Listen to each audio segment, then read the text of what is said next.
నాశనం అయిపోద్ది. నా బాధ, నా భయం అదే. ఆ వైసీపీ ఫ్యాన్ కి సౌండ్ ఎక్కువ, గాలి తక్కువ.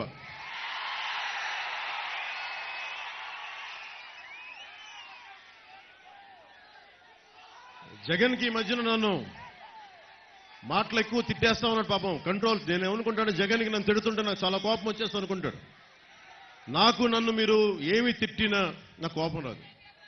మీ మీద ఒక్క ఈగ వాలితే నాకు ఆపాద మస్తకం.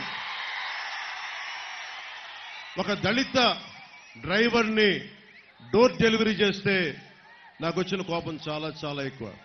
మీరు నన్ను పచ్చి బూతులు తిట్టినా కానీ నా కోపం రాదు. కానీ అకారణంగా, అన్యాయంగా, దారుణంగా ఒక దళిత కులానికి చెందిన డ్రైవర్ని మీరు చంపేసి డోర్ డెలివరీ చేయగానే నాకు వచ్చిన కోపం అంత ఇంత కాదు.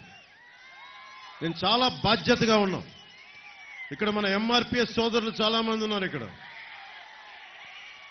మీకు తెలుసు, నేను కులాల గురించి మాట్లాడినప్పుడు అందరూ దూరంగా పెట్టే రెల్లి కులస్తుల్ని నేను గుండెలకు హత్తుకున్నాను.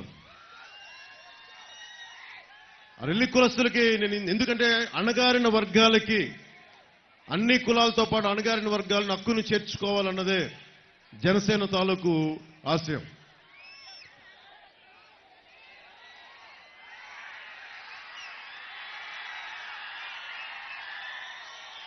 రాజానగరం అనగానే నాకు వచ్చింది, నేను చూసింది